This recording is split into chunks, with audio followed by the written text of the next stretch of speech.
ഹരിയുടെ മുറിയിൽ നിന്നും അടക്കിപ്പിടിച്ച ചിരികളും സീൽക്കാര ശബ്ദങ്ങളും കേട്ടു. കേട്ടതൊന്നും സത്യമാവരുതേ എന്ന് മനസ്സിൽ പ്രാർത്ഥിച്ചവൾ ഹരിയുടെ കതകിൽ തട്ടി. ശ്രീയേട്ടാ, കതക് തുറക്ക്. അമ്മുവിൻ്റെ സ്വരം കേട്ടതും കുടിച്ച മദ്യമെല്ലാം ആവിയായിപ്പോയി. വികാരങ്ങൾ പെയ്തു തീർന്ന സന്തോഷം ആ നിമിഷം അസ്തമിച്ചു. എന്ത് വേണമെന്നറിയാതെ മനസ്സും ശരീരവും തമ്മിൽ പിടിവലി നടന്നു. ഹരിയേട്ടാ, ആ കുട്ടി വിളിക്കുന്നുണ്ടല്ലോ. ഇപ്പോഴെന്ത് ചെയ്യും? അടക്കിപ്പിടിച്ച സ്വരത്തോടെ ഷാരി ചോദിച്ചു. ഇത്രയും വേഗം കുളിച്ചു കയറുമെന്ന് ഞാൻ വിചാരിച്ചില്ല. അത് പറയുമ്പോൾ അവൻ്റെ കണ്ണിലെ ഭയവും വെപ്രാളവും ഷാരിയുടെ കണ്ണുകൾ ഒപ്പിയെടുത്തു. കതക് തുറക്കാതെ ഒന്നും ചെയ്യാനില്ല. അത് പറയുമ്പോഴവൻ്റെ കണ്ണിൽ നിന്ന് ഒരു തുള്ളി കണ്ണുനീർ പൊഴിഞ്ഞു വീണു. കതക് തുറക്കാൻ താമസിക്കും തോറും അമ്മുവിന് ഹൃദയം പൊട്ടിത്തകർന്ന് മരിച്ചു പോകുമെന്ന് തോന്നിപ്പോയി. ഒന്നുകൂടി കതകിൽ തട്ടാൻ പോയപ്പോഴാണ് ഹരി വാതിൽ തുറന്നത്. അവളുടെ മനസ്സിൻ്റെ ടെൻഷൻ മുഴുവൻ മുഖത്ത് കാണുന്നുണ്ടായിരുന്നു. ചുവന്നു തുടുത്ത മുഖവും നിറഞ്ഞ കണ്ണും വിറയ്ക്കുന്ന ചുണ്ടും അതിൻ്റെ അടയാളമായിരുന്നു. തീ പാറുന്ന കണ്ണുകളോടെ അവൾ അവനെ നോക്കി. അവളുടെ കണ്ണിലെ അഗ്നിയിൽ ആ നിമിഷം ദഹിച്ചു പോകുമെന്ന് അവന് തോന്നി. ഒരു കൈലി മാത്രമാണ് അവൻ്റെ വേഷം. തലകുനിച്ച് നിൽക്കുന്ന അവൻ്റെ തൊട്ടുപുറകിലായി നിൽക്കുന്ന ഷാരിയെ അവളൊന്ന് നോക്കി. അവൻ്റെ പുറകെ അഴിഞ്ഞുലഞ്ഞ് വാരിച്ചുറ്റിയ സാരിയും വിയർപ്പിൽ കുതിർന്ന മുഖവും പകുതി മാഞ്ഞ ശിങ്കാറിൻ്റെ പൊട്ടും കെട്ടഴിഞ്ഞ് വീണ മുടിയുമായി നിൽക്കുന്ന അവളെ ഒന്ന് തറപ്പിച്ചു നോക്കിയപ്പോൾ ഷാരി പറഞ്ഞു, ഞാൻ വെറുതെ ഈ റൂമൊന്ന് നോക്കാൻ കയറിയതാണ്. എന്തിനാണ് അകത്ത് കയറിയതെന്ന് ഷാരിയോട് ഞാൻ ചോദിച്ചോ? അവളുടെ സ്വരത്തിൻ്റെ കാഠിന്യത്തിൽ ഷാരി ഭയന്നുപോയി. കുറച്ചു മുന്നേ സ്നേഹത്തോടെ ചേച്ചിയെന്ന് വിളിച്ചതാണ്. ശ്രീഹരി അടിച്ചോടിച്ചിട്ടും പോകാതെ കുളയട്ട പോലെ പറ്റിക്കിടക്കുന്ന എനിക്കിതൊന്നും ചോദിക്കാൻ അധികാരമില്ല. എവിടുന്നോ വലിഞ്ഞു കയറി വന്നവൾ. അമ്മയും അച്ഛനുമില്ലാത്ത അനാഥയായി എനിക്ക് ആരെയും ഭരിക്കാനും കഴിയില്ല. അതുകൊണ്ട് ഷാരി എന്നോടൊന്നും പറയാൻ നിൽക്കണ്ട. അങ്ങനെ പറഞ്ഞിട്ടവൾ അവനോട് പറയാൻ തുടങ്ങി. അമ്മ 100 വട്ടം പറഞ്ഞിട്ടുണ്ട് എൻ്റെ മോനെ ഉപേക്ഷിച്ചു പോകരുതെന്ന്. അവൻ്റെ കൂടെ ജീവിതകാലം മുഴുവൻ നീ കാണണമെന്ന്. പിന്നെ ഈ നാട്ടുകാർ മൊത്തം പറയുന്നത് ഞാൻ ശ്രീഹരിയുടെ വെപ്പാട്ടിയാണെന്നല്ലേ. എല്ലാവരുടെയും നാവടച്ച് അമ്മയുടെ ആഗ്രഹവും സാധിച്ച് നിങ്ങളുടെ ഭാര്യയായി ജീവിക്കണമെന്ന് ഞാൻ ആഗ്രഹിച്ചിരുന്നു. എല്ലാവരും ആരാധനയോടെ നോക്കുന്ന എന്നെ പാതിരാത്രി ഒറ്റയ്ക്ക് കയ്യിൽ കിട്ടിയിട്ടും എന്നെ ഒന്നും ചെയ്യാതെ സുരക്ഷിതമായി ഇവിടുത്തെ അമ്മയുടെ കൈകളിൽ ഏൽപ്പിച്ച നിങ്ങളോടെനിക്ക് ആരാധനയായിരുന്നു. പാമ്പിനെ കണ്ട് ഭയന്ന് അർദ്ധനഗ്നയായി നിങ്ങളെ കെട്ടിപ്പിടിച്ചപ്പോഴും എന്നെ ചേർത്ത് പിടിക്കാത്ത കൈകളോടെനിക്ക് പ്രണയം തോന്നി തുടങ്ങിയിരുന്നു. ആദ്യമൊക്കെ ഒരു കുഞ്ഞു ഇഷ്ടമായിരുന്നുവെങ്കിൽ പിന്നെ അത് തീവ്ര പ്രണയമായി മാറിയിരുന്നു. നിങ്ങളെ കാത്തിരുന്ന് കരഞ്ഞ് ഉറങ്ങിപ്പോയി എന്നെ അത്രയും മോശമായി പറഞ്ഞപ്പോഴും ഇയാളോടുള്ള ഒരു തരി സ്നേഹം പോലും എനിക്ക് കുറഞ്ഞില്ല. ഇന്നലെ വരെയുള്ള എല്ലാ രാത്രികളിലും നിങ്ങൾക്ക് വേണ്ടി ഞാനിവിടെ കാത്തിരുന്നിട്ടുണ്ട്. നിങ്ങളുടെ ബൈക്കിൻ്റെ ശബ്ദം കേൾക്കുമ്പോഴായിരുന്നു ഞാൻ എഴുന്നേറ്റ് പോയിട്ടുള്ളത്. ആദ്യമൊക്കെ നമ്മൾ തമ്മിൽ മിണ്ടുമായിരുന്നല്ലോ. എന്നോടൊരു വാക്ക് പറഞ്ഞുകൂടായിരുന്നോ ഇങ്ങനെയൊരു ഇഷ്ടമുണ്ടെന്ന്? ആവശ്യമില്ലാത്ത ചിന്തകളൊന്നും ഞാൻ മനസ്സിൽ കയറ്റി വെക്കില്ലായിരുന്നല്ലോ. അതൊക്കെ പോട്ടെ, ഒരുപാട് നാളത്തെ കാര്യമൊന്നുമില്ലല്ലോ. എൻ്റെ മനസ്സിൻ്റെ കാര്യം മാത്രമല്ലേ ഉള്ളൂ. പെട്ടെന്ന് മറക്കാൻ പറ്റുമായിരിക്കും. ആദ്യ പ്രണയമാർക്കും അങ്ങനെ മറക്കാൻ പറ്റില്ലെന്ന് പറയും. എന്നാലും ഞാൻ മറന്നോളാം. അവളുടെ വാക്കുകളെല്ലാം കൂരമ്പുകൾ പോലെ ഹരിയുടെ നെഞ്ചിൽ തറയ്ക്കുകയായിരുന്നു. അവൾ തന്നെ പ്രണയിക്കുന്നെന്നും രാത്രി കാത്തിരിക്കുമായിരുന്നുവെന്നും കേട്ടപ്പോൾ അവൻ്റെ ഹൃദയവും ശരീരവും നീറിപ്പുകഞ്ഞു. ഒഴുകിയിറങ്ങുന്ന കണ്ണുനീരിനെ തോർത്തുകൊണ്ട് തുടച്ചു മാറ്റിയിട്ട് ഷാരിയുടെ നേരെ തിരിഞ്ഞിട്ട് അവൾ പറഞ്ഞു, സ്നേഹിക്കുന്നെന്നും പറഞ്ഞ് ഇത്രയും തരംതാണ പ്രവൃത്തി ചെയ്യരുത് ഷാരി. നല്ല സ്ത്രീകളും ആരും ഇങ്ങനെ ചെയ്യുമെന്ന് ഞാൻ വിശ്വസിക്കുന്നില്ല. ചൂളി നിൽക്കുകയായിരുന്നു ഷാരി. എന്തായാലും വൈകിട്ട് അമ്മ വരട്ടെ. നിങ്ങളുടെ കാര്യത്തിൽ ഞാനൊരു തീരുമാനമുണ്ടാക്കാം. അമ്മയുടെ മോൻ സ്നേഹിക്കുന്നൊരു പെൺകുട്ടിയുള്ളപ്പോൾ എൻ്റെ ആവശ്യമില്ല. അമ്മയ്ക്കത് മനസ്സിലാകും. ഷാരി ഒന്നോർത്തും പേടിക്കണ്ട. ഞാൻ നാളെ തന്നെ ഇവിടുന്ന് പോയിക്കോളാം. അമ്മു, നീ എന്തൊക്കെയാ ഈ പറയുന്നത്? ഒരു അലർച്ചയോടെ അവൻ ചോദിച്ചു. നീ പറയുന്നത് പോലെ ഞാൻ അവളെ സ്നേഹിക്കുന്നൊന്നുമില്ല. കണ്ണു തുറിച്ച് അവൾ അവനെ നോക്കി. ഇവളുമായിട്ടൊരു ബന്ധം എനിക്കുണ്ടായിരുന്നെന്ന് അമ്മ അറിഞ്ഞാൽ ആ നിമിഷം ഹൃദയം പൊട്ടി മരിക്കും. നിങ്ങൾ പറഞ്ഞു വരുന്നത് എനിക്ക് മനസ്സിലായില്ല. എന്താണെങ്കിലും തെളിയിച്ച് പറയൂ. ശബ്ദത്തിൻ്റെ കാഠിന്യമൊട്ടും കുറയ്ക്കാതെ അമ്മ പറഞ്ഞു. നാട്ടിലെ അറിയപ്പെടുന്ന ഒരു വേശ്യയുടെ കൂടെ മകന് ബന്ധമുണ്ടെന്നറിഞ്ഞാൽ ഏതമ്മയാണ് സഹിക്കുന്നത്? അവൻ്റെ വാക്കുകൾ ഇടത്തെ പോലെ രണ്ട് സ്ത്രീകളുടെ കാതിൽ പതിച്ചു. ഷാരിക്ക് ആ നിമിഷം ഭൂമി പിളർന്ന് താഴെ പോയിരുന്നുവെങ്കിലെന്ന് തോന്നിപ്പോയി. അമ്മു, നീ ഇതൊരിക്കലും അമ്മയോട് പറയരുത്. ഷാരി ഒരു മോശം പെണ്ണായിരുന്നു എന്ന അറിവ് അമ്മുവിന് അവരെ അങ്ങനെ കണ്ട കാഴ്ചയേക്കാൾ കൂടുതൽ വേദനിപ്പിച്ചു. ഹരിയുടെ നേരെ തിരിഞ്ഞ് രക്തം കിനിയുന്ന കണ്ണുകളുമായി അവൾ പറഞ്ഞു, നിങ്ങളിനി ഒരിക്കലും എൻ്റെ പേര് പോലും ഉച്ചരിക്കരുത്. നിങ്ങളുടെ കണ്ണുകളിൽ പലപ്പോഴും ഞാൻ എന്നോടുള്ള പ്രണയം കണ്ടിട്ടുണ്ട്. ഇവളാണ് നിങ്ങളുടെ പ്രണയമെന്നറിഞ്ഞപ്പോൾ ഞാൻ വിചാരിച്ചു അതൊക്കെ എനിക്ക് തോന്നിയതായിരിക്കുമെന്ന്. നല്ല ഒന്നാന്തരം ചതിയനായിരുന്നല്ലേ?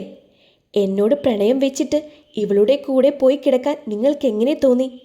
ഞാനുള്ള ഈ വീട്ടിൽ ഇവളുമായി ശരീരം പങ്കിടാൻ എങ്ങനെയാണ് തോന്നിയത്? കള്ളു കുടിക്കുകയും തല്ലുകൂടുകയും ചെയ്യുമെങ്കിലും നിങ്ങൾ നല്ല മനസ്സുള്ള ഒരു മനുഷ്യനാണെന്നാണ് ഞാൻ വിചാരിച്ചത്. അത്രയും നല്ലൊരമ്മയുടെ മകൻ ഇത്രയും വൃത്തികെട്ടവനാവുമെന്ന് ഒരിക്കലും ഞാൻ ചിന്തിച്ചില്ല. എത്രയും വേഗം ഞാൻ ഈ വീട്ടിൽ നിന്ന് പോയി തരും. അതുവരെ ദയവ് ചെയ്ത് നിങ്ങളെൻ്റെ കൺമുന്നിൽ കാണരുത്. ഇതെൻ്റെ അപേക്ഷയായി കൂട്ടണം. അമ്മു, ഇങ്ങനെയൊന്നും പറയാതെടി. അങ്ങനെ പറഞ്ഞുകൊണ്ടവളുടെ കയ്യിൽ പിടിക്കാൻ നോക്കിയവൻ. പിടഞ്ഞ് പുറകോട്ട് മാറിക്കൊണ്ടവൾ പറഞ്ഞു, എൻ്റെ വിരലിൽ പോലും തൊടാൻ ശ്രമിക്കരുത്. അങ്ങനെയൊന്ന് സംഭവിച്ചാൽ ഞാൻ ജീവിച്ചിരിക്കില്ല. അച്ഛനും അമ്മയും ഒരുപാട് സ്നേഹത്തോടെ വിളിച്ച പേരാണ് അമ്മു.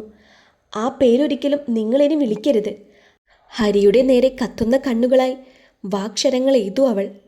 തങ്ങളെ തന്നെ നോക്കി നിൽക്കുന്ന ഷാരിയെ നോക്കി അവൾ കോപത്തോടെ അലറി, എന്ത് നോക്കി നിൽക്കുവാടി? നിന്റെ തുണിയെടുത്തോണ്ട് ഇറങ്ങിപ്പോവാനിനി നിന്നോട് ഞാൻ പ്രത്യേകം പറയണോ? ഷാരിയുടെ മനസ്സും ശരീരവും തളർന്നു പോയിരുന്നു.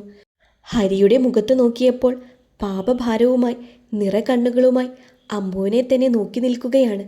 ഷാരി എന്നൊരു വ്യക്തി ആ ലോകത്തുണ്ടെന്ന് പോലും അവൻ അറിയുന്നില്ലെന്ന് തോന്നി. ഇടറിയ കാൽവെപ്പുകളോടെ തുണിയുമെടുത്ത് ആ വീടിൻ്റെ പടി കടന്നു. ഇതുപോലൊരു അപമാനം ആദ്യമായായിരുന്നു ഷാരി നേരിട്ടത്. അമ്മുവിൻ്റെ വാക്കുകളേക്കാൾ ഹരിയുടെ വാക്കുകളാണ് അവളെ തളർത്തിയത്. ജീവൻ കൊടുത്ത് സ്നേഹിച്ചാലും അഭിസാരികയെന്നും അത് തന്നെയായിരിക്കുമെന്ന് ഈ നിമിഷം കൂടി തെളിഞ്ഞു. ഒഴുകിയിറങ്ങുന്ന കണ്ണുനീർ തുള്ളികളെ തടയാൻ നിൽക്കാതെ ഷാരി വീട് ലക്ഷ്യമാക്കി നടന്നു. ഹരിയെ ഒന്നുകൂടി നോക്കിയിട്ട് അമ്മു മുറിയിൽ കയറി വാതിലടച്ചു. അവളോട് എന്ത് പറയണമെന്നറിയാതെ അടഞ്ഞ വാതിലിൽ നോക്കിയവൻ പ്രതിമ പോലെ നിന്നു. അമ്മു തീരുമാനങ്ങൾ എടുക്കാനുള്ള ആലോചനയിലായിരുന്നു. എത്രയും വേഗം എവിടെയെങ്കിലും ഒരു ജോലിക്ക് ശ്രമിക്കണം. അഭയം തന്നിട്ട് മോളെ പോലെ കണ്ട് സ്നേഹിച്ച ആ അമ്മയോട് പറയാതെ പോകുന്നത് തെറ്റാണ്. എന്ത് കാരണം പറഞ്ഞ് ഇവിടെ നിന്ന് പോകും? മകൻ്റെ കാര്യം അറിഞ്ഞാൽ ഹൃദയം പൊട്ടി മരിക്കുമെന്ന് പറയുന്നു. ആ അമ്മയോട് ഞാൻ എങ്ങനെയാണ് കാര്യം പറയുന്നത്? ഇനി ഒരിക്കലും എനിക്ക് അമ്മയുടെ മോനെ സ്വീകരിക്കാൻ പറ്റില്ലെന്ന് ഞാൻ എങ്ങനെ പറയും? ഒന്നും പറയാതെ ഇവിടുന്ന് പോയാലോ? അങ്ങനെ പലവിധ ചിന്തകളാൽ അവളുടെ മനസ്സുഴറി. ഇത്രയും ആഴത്തിലുള്ള പ്രണയമായിരുന്നു അവനോടെനിക്ക്. എല്ലാവരും നോക്കി നിൽക്കുന്ന സൗന്ദര്യമുള്ള എന്നെ ആ രാത്രി കയ്യിൽ കിട്ടിയിട്ടും ഒരു പോറൽ പോലും ഏൽപ്പിക്കാതെ അമ്മയുടെ കയ്യിലെത്തിച്ചപ്പോൾ ആരാധന തോന്നി. വന്ന നാൾ മുതൽ അമ്മ മകൻ്റെ പെണ്ണായി അംഗീകരിച്ചപ്പോൾ അത് തിരുത്താനും മനസ്സ് തോന്നിയില്ല. അവൻ വാരിത്തന്ന ചോറിന് അച്ഛൻ്റെ സ്നേഹവാത്സല്യങ്ങളുണ്ടായിരുന്നു. നാട്ടുകാർ അവനെയും ചേർത്ത് വെച്ച് സംസാരിച്ചപ്പോൾ ഇനിയെന്നും അവൻ്റെ പാതിയായി ജീവിക്കണമെന്ന് ആഗ്രഹിച്ചു. നല്ല രീതിയിൽ വളരണമെന്ന് അച്ഛനും അമ്മയും പറഞ്ഞതുകൊണ്ട് തന്നെ ഏറ്റവും നല്ല രീതിയിൽ വളരാനാണ് ശ്രമിച്ചിട്ടുള്ളത്. ആ എനിക്ക് ഒരു തെറ്റും ചെയ്യാതെ ഒരു പേരുദോഷം കേൾക്കേണ്ട അവസ്ഥയായി. ഹരിയോട് ചെറിയ ഇഷ്ടമുണ്ടായിരുന്നു. അവൻ്റെ നന്മകളെ ഇഷ്ടപ്പെട്ടിരുന്നു. അമ്മയോടുള്ള സ്നേഹവും കരുതലും എന്നെ ഒരുപാട് ആകർഷിച്ചിരുന്നു.